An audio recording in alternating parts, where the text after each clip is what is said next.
ডাকসুর ইলেকশনে শিবির জিতেছে নাকি আম জনতা জিতেছে? আমি বলবো আম জনতা জিতেছে। এদেশের মানুষ জিতেছে।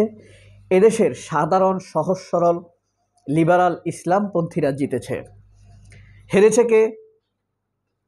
ছাত্রদল বা বিএনপি। অর্থাৎ বিএনপি লিবারাল ইসলামপন্থীদের বিরুদ্ধে দাঁড়িয়েছে। লড়াইটা ছিল বিএনপি তথা ইসলামপন্থীদের, লিবারাল ইসলামপন্থীদের, সহজ সরল ইসলামপন্থীদের।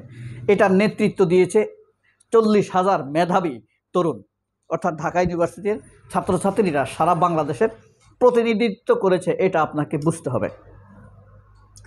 অর্থাৎ ছাত্রদল হেরেছে। পরাজয় দুই রকম আছে, একটা হইল প্রতিদ্বন্দ্বিতাপূর্ণ পরাজয়, আরেকটা হইল গো হারা হারা।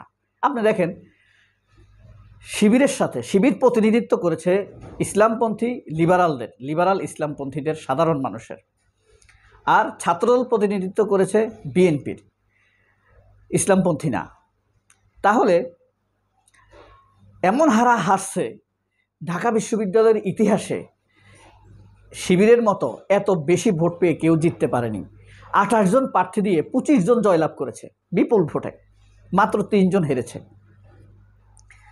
যাই হোক, এখন তারেক রহমান যদি হুঙ্কার দেয়, এই ভিসি নিয়াজ খান, ঢাকা বিশ্ববিদ্যালয়ের ভিসি নিয়াজ খান থাকতে পারবে না, তাকে তাড়াও। গণেশের সাথে তার দ্বন্দ্ব হয়েছে, এই ভিসি থাকতে পারবে না।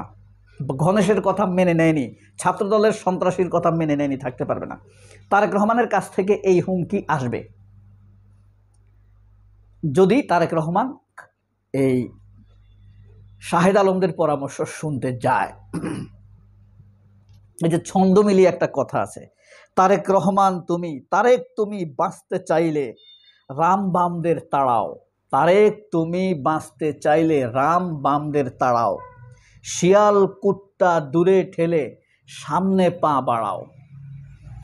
এইসব শিয়াল কুত্তারা বিএনপিকে বাম বানিয়ে দিবে, ইসলাম বিদ্বেষী বানিয়ে দিবে, ভারতপন্থী বানিয়ে দিবে।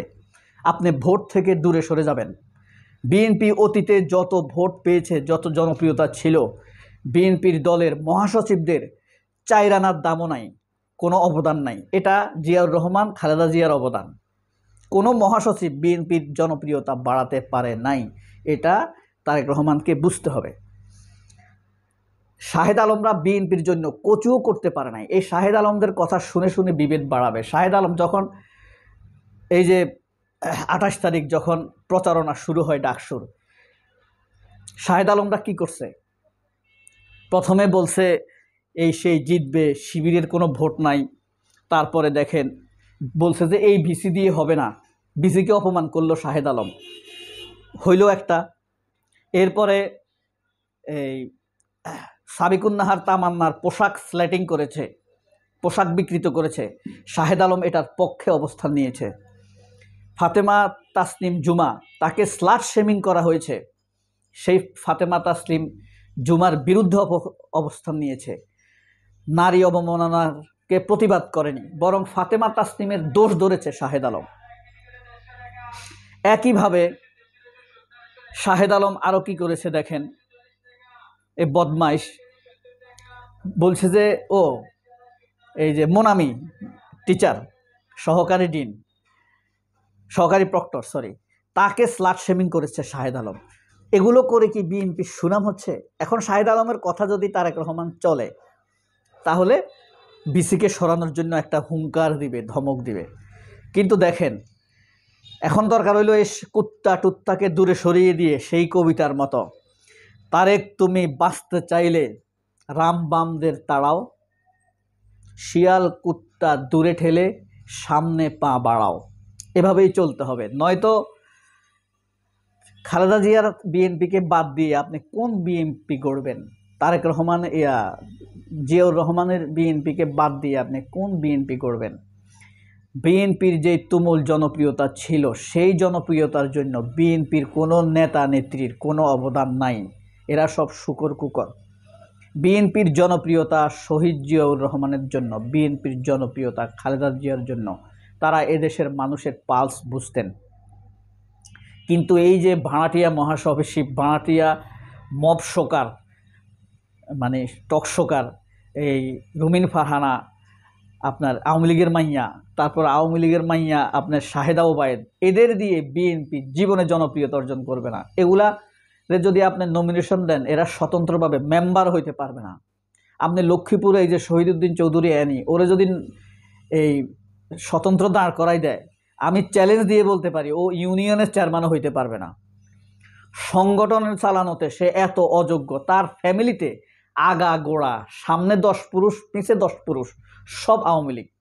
তার ভাই এখন যে বিএনপির সভাপতি হতে চায়, সে একটা আওয়ামী লীগ, ঢাকা ইউনিভার্সিটির আওয়ামী লীগের নেতা ছিল। তার বাপ আওয়ামী লীগ, মা আওয়ামী লীগ, তার শ্বশুর আওয়ামী লীগ, শাশুড়ি আওয়ামী লীগ, বউ আওয়ামী লীগ, শহীদুদ্দিন চৌধুরীর বউ আওয়ামী লীগ। হ্যাঁ, তারা আওয়ামী লীগকে ভোট দেয় কিনা এটা সন্দেহ আছে। আপনারা জানলে আশ্চর্য হবেন, এই শহীদুদ্দিন চৌধুরী অ্যানি হয়তো মহাসচিব হবে সামনে।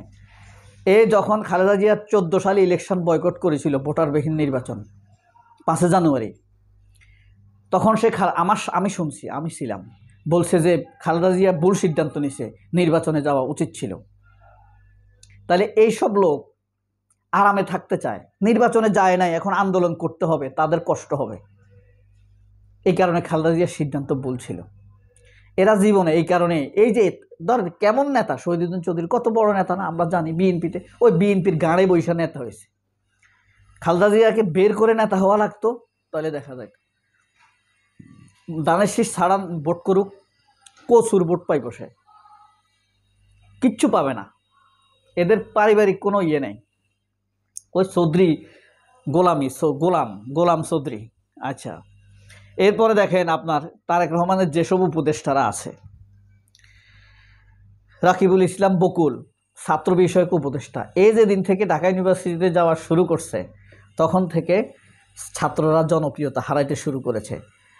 এত সুন্দর একটা নেতা ছিল আবিদুল, তার ব্যক্তিত্ব নষ্ট করে দিছে এদের পরামর্শে। এরপরে মাহাদি আমিন, সে যে কি করে, মানে এটা একটা মানে অথর্ব মেধাবী সে। একটা উপদেষ্টা ঠিক আছে তারেক রহমানের, সেটা হইল হুমায়ুন কবির, দেশপ্রেমিক। আমার মনে হয় লোকটা ভালো চায়। এই লোকটার আন্তরিকতার কারণেই লন্ডনে তারেক রহমানের সাথে ডক্টর ইউনূসের সাক্ষাৎ করা সম্ভব হয়েছে, এই হুমায়ুন কবিরের কারণে। কিন্তু মাহাদি আমিন, রকিবুল ইসলাম বকুল, এরা ধ্বংস করে দিচ্ছে বিএনপিকে, তছনছ করে দিচ্ছে। আর এগুলার গুরু হইল, সিন্ডিকেট গুরু হইল আপনার মির্জা ফখরুল ইসলাম আলমগীর। বিএনপিতে কত বড় বড় সাংবাদিক আপনি দেখেন, এদেরকে নিয়োগ না দিয়ে ওই যে বামপন্থী লোকদেরকে নিয়োগ দিবে মির্জা ফখরুল। প্রথম আলো সমকাল তারেক রহমানকে পচাইতে ড্রেন বানাই ফেলাইছে। আমি জীবনেও শুনি নাই মির্জা ফখরুল একটা প্রতিবাদ করতে, খুব মিনি ভাষায় প্রতিবাদ করেছে, 1-2টা শব্দ। আর যখন এহসান মাহমুদকে নিয়োগ দিছে তারেক রহমান, যখন আমরা দেখছি, সবাই দেখছে যে এহসান মাহমুদ আসলে বিএনপি বিদ্বেষী, জিয়াউর রহমানকে গালাগালি করতো, খালেদা জিয়াকে গালাগালি করতো, এটা যখন ধরা খাইছে, বিএনপির অরিজিনাল লোকরা যখন এগুলার সমালোচনা শুরু করছে, তখন মির্জা ফখরুল 3 বার প্রতিবাদ করছে এহসান মাহমুদের জন্য। কারণ কি? এহসান মাহমুদ ছাত্র ইউনিয়ন করতো, মির্জা ফখরুলও ছাত্র ইউনিয়ন করতো। এখন কি হবে? এই যে হাসছে বিএনপি, জাতীয় নির্বাচনে কি হবে? এসব পরামর্শে, এসব শয়তানদের পরামর্শ চললে, মির্জা ফখরুলের দলে রাখলে তারেক রহমানের জিততে তো পারবেই না, সম্মানজনকভাবে হাঁটতেও পারবে না। এখন তারেক রহমান কি নিয়াজ আহমেদের বিরুদ্ধে হুঙ্কার দিবে, নাকি গণেশরে তাড়াবে? গণেশ, তার নেতা গণেশ, নাকি স্লাট সেমিনের পক্ষে অবস্থান নেবে, নাকি আমাদের ওই বদমাইশরে তাড়াবে? ওইটার নাম কি?